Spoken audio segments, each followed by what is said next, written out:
সাতটা দিন হইল সর্বশ্রেষ্ঠ দিন সারা বছরের মধ্যে। এখন কোন দিন কোন দিন বছরের মধ্যে শ্রেষ্ঠ দিন?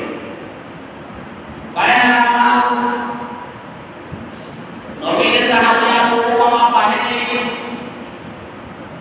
রাদিয়াল্লাহু আনহু থেকে বর্ণিত হুজুর সাল্লাল্লাহু আলাইহি ওয়াসাল্লাম ইরশাদ করেন, বছরের মধ্যে চারটা দিন হইল সর্বশ্রেষ্ঠ দিন। এর মধ্যে এক নাম্বার দিন হইল পবিত্র শুক্রবার দিন। এক নাম্বার দিন শুক্রবার দিন। আর দুই নাম্বার দিন হইল ঈদুল ফিতরের দিন। ঈদুল ফিতরের দিন। তিন নম্বর দিন হইল আরফার দিন। আরফার দিন আছে না ওই দিন। আর চার নম্বর দিন হইল ঈদুল আজহা। ওই চারটা দিন যেমন শুক্রবার দিন, ঈদুল ফিতরের দিন, পবিত্র আরফার দিন, ঈদুল আজহার দিন, ওই চারটা দিন হইল সারা বছরের মধ্যে সর্বশ্রেষ্ঠ দিন। যে দিনের তুলনা আর কোনোই নাই।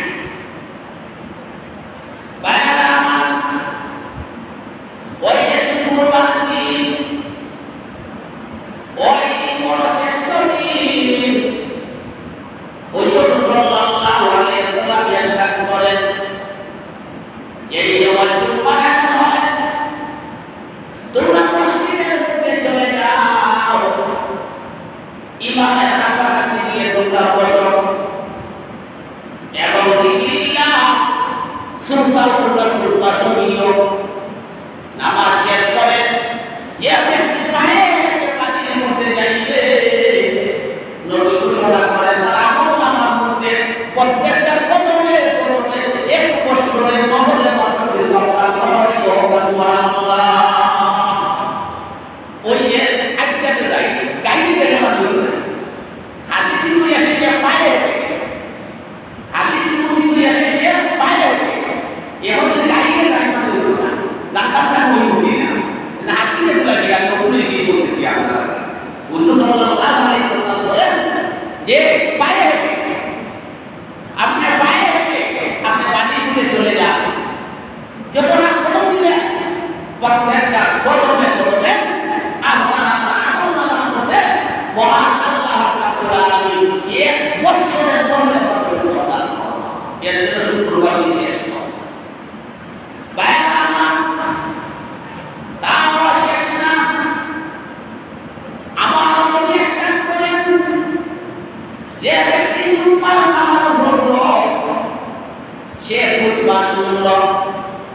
খুতবাতে আমরা একটা অভ্যাস আছে বলতেন বাংলাদেশে, খুতবার সময় যেটা বলেন মাটি, খুতবার সময় মাটি, হ্যাঁ এটা আমাদের বড় অভ্যাস। খুতবা ইমাম সাহেবের যে এইগুলো হচ্ছে ফরজ, ওইটা খুতবা কিতাব লাগিয়ে মানে দেওয়া হয়। খুতবা দেওয়ার হাতের দিকে আর খুতবা শোনা হইল দিকে, খুতবা শোনা হইল বাকি, খুতবা শোনা হইল বাকি আর খুতবা দেওয়া হইল ফরজ। বুঝলি? এখন কোন ব্যক্তি যদি খুতবা শোনা না হলো তাই হতে মানে কিন্তু গুনাহ হয়। আর যদি এই খুতবা শোনা হয় তাই সওয়াব হয়, কতটুকু সওয়াব হয় আর কতটুকু গুনাহ হয় তা না বলতেছে। ভাইরা আমার, যে ব্যক্তি সুসাল খুতবা শোনা কোনো কথা বললা না, ওই ব্যক্তি আমলনামার মধ্যে দুইটা বড় পাহাড়ের সমতুল্য সওয়াব হওয়া হইল। ওই পাহাড় কত বড়, তারা সৌদির মধ্যে গেছেন, মক্কাতে গেছেন, তারা গেছেন ওই পাহাড় কত বড়। যিনি সুরপা সব কথা বলেন নাই, সুরপা খুতবা শুনেন, তাই না আমলনামার মধ্যে দুইটা বড় পাহাড়ের সমতুল্য সওয়াব হওয়া হইল। আর যিনি খুতবা সবার কথা বলেন তাইলে দুইটা গুনাহ হইল, বড় পাহাড়ের মতো দুইটা গুনাহ হইল। যেমন মাত্রেও গুনাহ আর এটা শুনলে সওয়াব, উভয়টা হইল কিনা বড় পাহাড়ের মতো।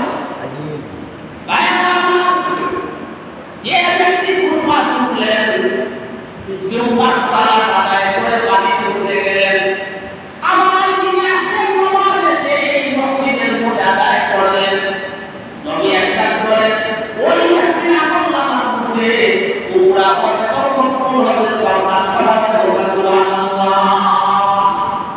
জুম্মার নামাজ পড়ছই ওই মসজিদ, আবার আপনি এসে আসরের নামাজগুলি হল, আবার যদি এসে আসরের নামাজগুলি হল, আমরা তো জুম্মার নামাজ পড়ে গিয়ে জুম্মার নামাজ আমরা পড়ে গেলে বিশেষ আর নামাজ হল নাই না, উনি বলেন আবার আসরের নামাজে মসজিদ হলো তোমাদের আমল নামার মধ্যে উমরা হজ এবং মকবুল হজের সন্তান। অন্য একটা হাদিস আছে যে ব্যক্তি ইয়াসার নামাজ জামাতের সাথে আদায় করে না, আবার ফজরের নামাজ পড়িয়া জামাতের সাথে আদায় করে না, তাহলে সারা রাত তুমি তাই না ঘুমাইয়া পাবো, সারা রাত তুমি ঘুমাইয়া পাবো, নবী করিম সাল্লাল্লাহু আলাইহি ওয়াসাল্লামের সাথে হয়, তাই না আমল নামার মধ্যে সারা রাত মুহাম্মাদের সন্তান করে সুবহানাল্লাহ। একটা হাদিস আছে, ঘটনা আছে, ঘটনাটা বলতেছি। একজন মহিলা সাহাবী হুজুর সাল্লাল্লাহু আলাইহি ওয়াসাল্লামকে এসে বললেন, ইয়া রাসূলুল্লাহ, ইয়া হাবিবাল্লাহ, আমি বিবাহ করতে চাই, আমি বিবাহ করতে চাই। এরপরে একজন পাত্র আমাকে দেন না, সাহাবী বলতেন, এমন একজন সাহাবী আমাকে দেন, আমি বিবাহ করতে চাই। ওই সাহাবী সারা রাত টাইম নহল এবার বিবাহ করাইবা, 2 নম্বর শর্ত হলো 12 মাস রোজা রাখবা, 3 নম্বর শর্ত হলো কোরআন শরীফ হুকুম কইরা কইতা হইবা। ওই মহিলা সাহাবী এসে বললেন, ইয়া রাসূলুল্লাহ, আমি বিবাহ করতে চাই, শর্ত আছে। আল্লাহ রাসূল জিজ্ঞাসা করলেন, মাগো তোমার শর্ত কি? কি তোমার শর্ত? 1 নম্বর শর্ত, যিনি আমাকে বিবাহ করবেন উনি সারা রাত নহলে রাখতে হবে। 2 নম্বর শর্ত, যিনি আমাকে বিবাহ করবেন উনি 12 মাস রোজা রাখবেন। 3 নম্বর শর্ত কি? যিনি আমাকে বিবাহ করবেন তিনি প্রতিদিন কোরআন শরীফ হুকুম করিয়ে দেবেন। ভাইরা আমার, নবী ডাক দিয়ে বলেন, হে আমার সাহাবীরা, ও সাহাবীরা, তোমরা কি শুনছো? আমাদের এই মহিলা সাহাবী বিবাহ করতে চায়, 3টা শর্তে বিবাহ করতে চায়। ভাইরা আমার, সব সাহাবীরা নিয়েছে, কে 12 মাস রোজা রাখতো, কে সারা রাত নহলে পড়তে হতো, কে সারা রাত মানুষের হুকুম করে ঘুমাইতো। মাঝখানে একজন সাহাবী দাঁড়িয়ে বললেন, ইয়া রাসূলুল্লাহ, ইয়া হাবিবাল্লাহ, আপনি রাজি আছি, আমি আপনাদের মহিলা সাহাবীরা বিবাহ করতে চাই, আমি রাজি আছি। রাসূলুল্লাহ সাল্লাল্লাহু আলাইহি ওয়াসাল্লাম বললেন, সাহাবী তুমি মহিলা শর্ত শুনছো, মহিলা শর্ত তুমি শুনছো। 1 নম্বর শর্ত কি? যিনি বিবাহ করবেন সারা রাত নহলে রাখতে হবে। 2 নম্বর শর্ত কি? 12 মাস রোজা রাখতে হবে। 3 নম্বর শর্ত কি? প্রতিদিন কোরআন শরীফ হুকুম করিয়া মানে হইবে না। ভাইরা আমার, ওই সাহাবী দাঁড়িয়ে বলেন, ইয়া রাসূলুল্লাহ, ইয়া হাবিবাল্লাহ, আমি শুনেছি নবী, আমি বিবাহ করতে চাই। সত্যি প্রমাণ করতেছি, বিবাহ হয়ে গেছে, আল্লাহ রাসূল বিবাহ করাইয়া দিয়েছেন, তারা আমাদের বাড়ির মধ্যে চলে গেছে। এখন দেখা যায় সাহাবী সারা রাত নহলে করতেছেন না,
তোমার স্ত্রী তো বলছে তুমি একটাও শর্ত মানো নাই, আর তুমি বলতেছো তুমি প্রতিদিন তুমি আমল করতেছো।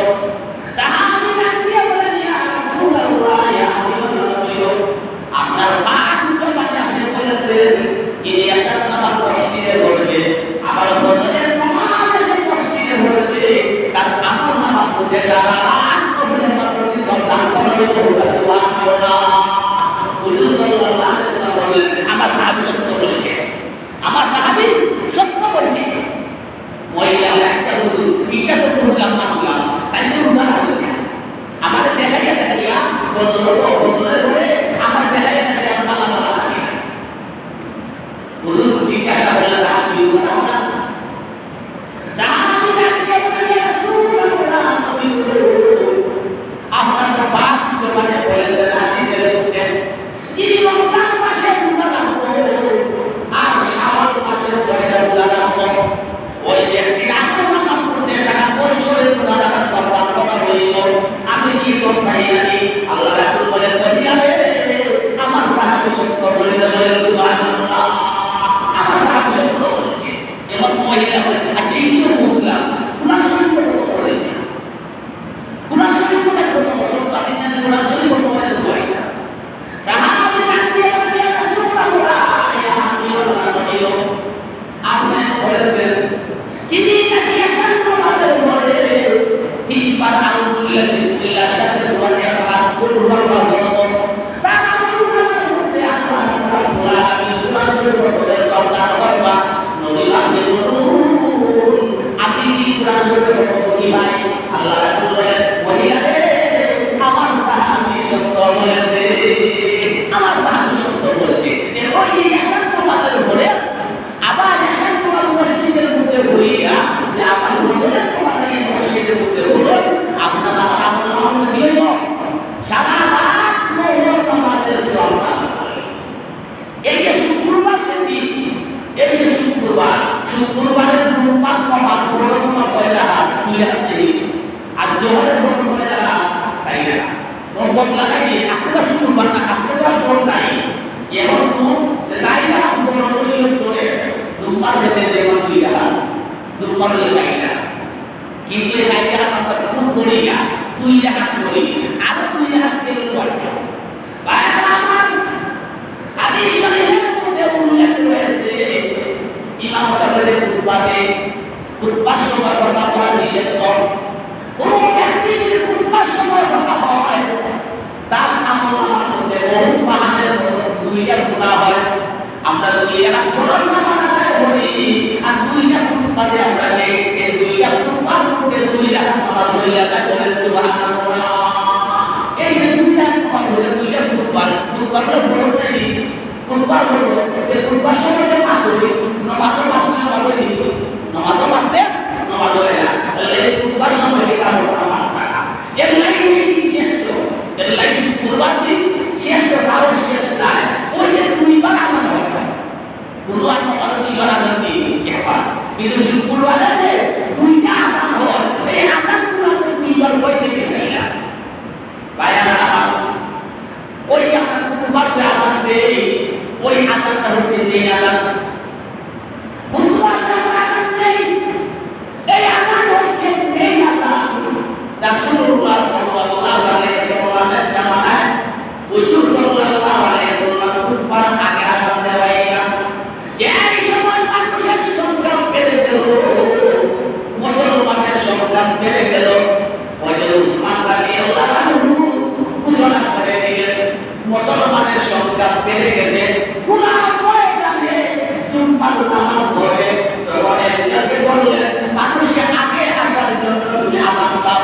ওই যে সব মানুষের আমরা আযান দেই, মানুষ আগে আসার জন্য আমরা আযান দেই, এটা হাদিসের মধ্যে আছে। হুজুর সাল্লাল্লাহু আলাইহি ওয়াসাল্লাম বলেন সুন্নাতুল খুলাফায়ে রাশিদিন, আমার হেদায়েত প্রাপ্ত সাহাবীদের তোমরা অনুসরণ করো। ওই যে উসমান রাদিয়াল্লাহু আনহু হেদায়েত প্রাপ্ত সাহাবী, ওই সাহাবী দুনিয়ায়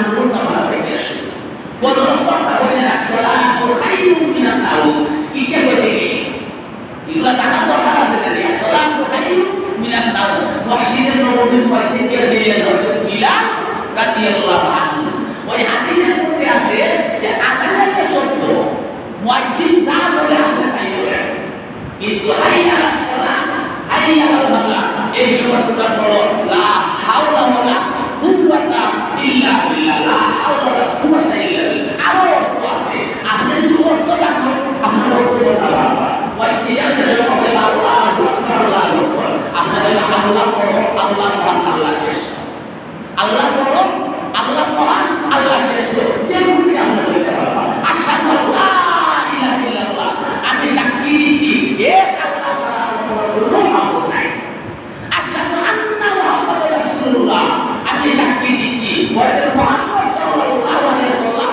আল্লাহর রাসূল হাইয়া আলাস সালাত তোমরা নামাজের দিকে আসো হাইয়া আলাল ফালাহ কল্যাণের দিকে আসো আসসালাতু খায়রুম মিনান নাওম ঘুম হইতে নামাজ উত্তম আল্লাহু আকবার আল্লাহু আকবার আল্লাহ শ্রেষ্ঠ আল্লাহ মহান লা ইলাহা ইল্লাল্লাহ ওই আল্লাহ ছাড়া কোনো মাবুদ নাই ভাইরা আমার এই আসসালাতু খায়রুম মিনান নাওম কই থেকে আসলো হযরত বিলাল রাদিয়াল্লাহু আনহু মসজিদে নববীর মুয়াজ্জিন ছিলেন উনি এসেছেন আযান দেওয়ার জন্য সাহাবীরা বলতেছেন ভাই বিলাল হুজুর সাল্লাল্লাহু আলাইহি ওয়াসাল্লাম আযান করতেছেন হুজুর সাল্লাল্লাহু আলাইহি ওয়াসাল্লাম আযান করতেছেন হযরত বিলাল রাদিয়াল্লাহু আনহু দিলেন হাইয়া আলাল ফালাহ হাইয়া আলাল ফালাহ তারপরে বলেন আসসালাতু খায়রুম মিনান নাওম আসসালাতু খায়রুম মিনান নাওম মুহম্মদ নামাজ পড়া উত্তম ওই কাহিনীতে আসসালাতু খায়রুম মিনান নাওম প্রচলন হয়েছে এই প্রচলন কিয়ামত পর্যন্ত থাকবে ওইটাই শুরু হয়েছে আসসালাতু খায়রুম মিনান নাওম আমার যে আলোচনা আল্লাহ কোরআনের মধ্যে বলে যে কি যে সময় জুম্মার আযান হয় তোমরা আল্লাহর জিকিরের দিকে তোমরা দাবি করো তোমরা যাও জুম্মার নামাজের মধ্যে যাও কোনকে তিনটি ইচ্ছাকৃতভাবে তিন জুম্মা দায়িত্ব করো আল্লাহ রাব্বুল আলামিন তাই কোরআনের মধ্যে একটা মোহর মারো একটা মোহর মারো শুক্রবারে যেটা হলো কুসুর বার্তা তাকিব সহ মুস্তাক কুসুর বার্তা শুক্রবারে কি হলো সুগন্ধি ব্যবহার করতা হুজুর সাল্লাল্লাহু আলাইহি ওয়াসাল্লাম বলেন আমার সাহাবীদের প্রশ্ন হবে তাহলে আমি তাদেরকে বলতাম তোমরা সর্বদা সুগন্ধি ব্যবহার করো শুক্রবারে হাত পায়ের মুখ কাটা শুক্রবারে হাত পায়ের যেটা হতা মুখ কাটা হুজুর সাল্লাল্লাহু আলাইহি ওয়াসাল্লাম ইরশাদ করেন যে শুক্রবারের দিন ওই দিনে যদি হাতে পায়ের মুখ কাটোই আপনার হাত পা থেকে আল্লাহ 70 লাখের পালা মুসিবত আল্লাহ দূর করবে সুবহানাল্লাহ এটা শুক্রবারে কি হতা হাত পায়ের মুখ কাটা শুক্রবারে কি হতা আর মসজিদে এটা হতা ফানানি না পোশাককারীরা না উত্তম পোশাক পরিধান করা মসজিদে আসার সময় কি হতা উত্তম পোশাক পরিধান করা ভাইরা আমার ওই যে মহিলা সাহাবী নবীকে উপরে ভালোবাসতো উসমান রাদিয়াল্লাহু আনহু নবীকে উপরে ভালোবাসতেন সংক্ষিপ্ত করে একটা ঘটনা বলতে সেই সময় সংক্ষিপ্ত একজন একটু একদিন রাসূলুল্লাহ সাল্লাল্লাহু আলাইহি ওয়াসাল্লামের কাছে আসলো এসে বলল আপনি তো মুহাম্মদের নবী আপনি তো মুহাম্মদের নবী আপনার কাছ থেকে কেউ খালি ফিরে যায় না আমার সন্তানদের নিয়ে আমি উপাস আমার দ্বারা আমার কাছে সাহায্য করুন আজ 3 দিন হয়ে গেছে আমার সালাম মধ্যে আগুন করে নাই রাসূলুল্লাহ সাল্লাল্লাহু আলাইহি ওয়াসাল্লাম বলেন ঠিক আছে আমার কাছ থেকে খালি ফিরে যায় না আমি মানুষকে আল্লাহর কাছে সাহায্য করি কিন্তু তোমার 3 দিন ধরে তোমার সালাম মধ্যে আগুন করে নাই আমার 5 দিন হয়ে গেছে আমার সালাম মধ্যে আগুন করে নাই কোনো অসুবিধা নাই তুমি একটা কাজ করো আমার উসমানের কাছে যাও আমার উসমানকে গিয়ে বলো আমি তোমাকে পাঠাইছি সে যেন তোমাকে আল্লাহর রাস্তে সাহায্য করে সে আল্লাহর সাহায্য করে ওই লোকটা কি হলো উসমান রাদিয়াল্লাহু আনহুর কাছে গেল ইয়া দেখে উনি উসমান রাদিয়াল্লাহু আনহু কালির মধ্যে গেল ইয়া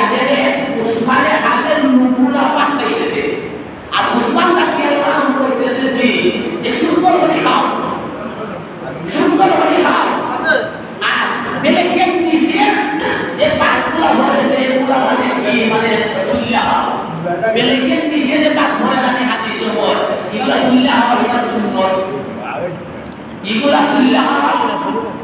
তুললে আমার কি সুন্দর আমরা যেটা বলে ওটাকে আদা খাই আমরা আদা মানে খাই এটা অবশ্যই এটা শয়তানের শান্তি ওই ওর দেখা যায় ওই ফকির কিন্তু উসমানের বাড়ি করতে গেছে উসমান বলতেছে খাতের মধ্যে বলতেছে সুন্দর করে খাও বেলেগের নিচে যেগুলা পড়ছে ওগুলা তুলে খাও বেটা ভাই আইলে যে বেটা বলতো কি কিয়া সে আমলাইতে হইতেছে সুন্দর করে খাও বেলেগের নিচে যেগুলা পড়ছে ওগুলা তুলে খাও এই বেটা আর কিটা আমার এখন সাহায্য করবো সে আমাকে চলে গেছে আল্লাহ নবী জিজ্ঞাসা করলেন যে ভাই যে আমার উসমানকে মনে সাহায্য করে নাই কিন্তু বলে যে ও রহমতের নবী কি উনি সাহায্য করবো যে বেটা হাতের উপরে কম খাইতেছে বলতে সুন্দর করে খাও আর বেলেগের নিচে যে খাবার হচ্ছে ওগুলা মানে গিয়ে বিনা তুলে খাও এই বেটা কি সাহায্য করবো হুজুর বললেন তুমি আবার খাও তুমি কোথাও থেকে সাহায্য না পাহাড়ি না তুমি গিয়া করো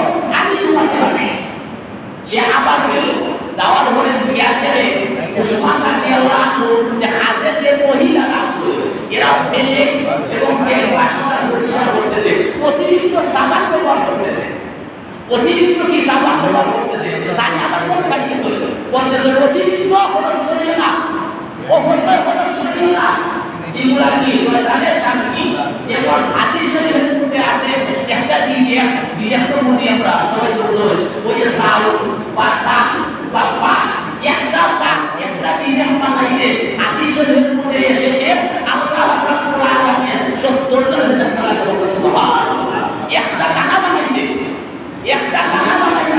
70 জন ফেরেশতা লাগে আমরা অবসর করেছে কোন বেলায় সাহায্য আমরা চাইছে না সাহায্য না চাইয়া আবার চলে গেছে আল্লাহ রাসূল দিকে যারা উসমানে কিছু দিছে বলে ইয়া রাসূলুল্লাহ দেয় নাই তো যে জ্ঞান দেখি উনি হাতের মধ্যে পড়তেছে যে অবসর খরচ করিও না এগুলো কি বুঝতে মানুষরা আল্লাহ রাসূল বলেন আবার করো গায়া না আমার ওই লোকটা আবার গেছে বলে উসমান রহমতের নবী বানাইছেন আমাকে সাহায্য করার জন্য উসমান দিয়ে বলেন কে বানাইছে কিন্তু বলে রহমতের নবী উসমান আবার বলেন কে বানাইছে কিন্তু বলে রহমতের নবী উসমান আবার বলেন কে বানাইছে উনি রহমতের নবী বলে না বলে সাহায্য করবা বলে করতো খালি কে বানাইছে উনি চলে আসছে রাসূলুল্লাহ জিজ্ঞাসা করেন কিন্তু তোমাকে উসমানকে কিছু দিয়েছে বলে ইয়া রাসূলুল্লাহ শুধু খালি বলে কে বানাইছে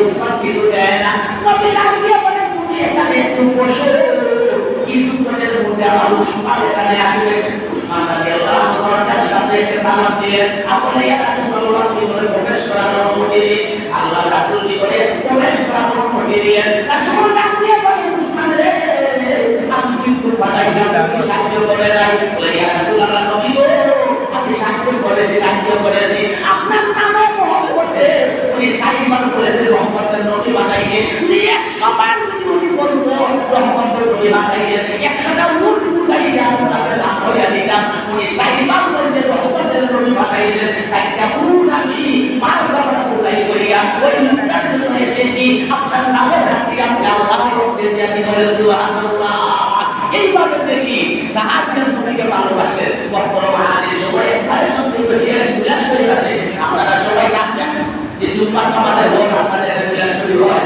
বিলাস শরীফ আছে সবাই কাঁদবেন আল্লাহ রাব্বুল আলামিন আমরা কি ওটা নেক আমল দৌলতিনা এবং এই কুরবানি আমরা নামাজ কেউ আমরা মিষ্টি আমরা ওই যে যখন আমরা জুম্মার নামাজে এসে বলতেছি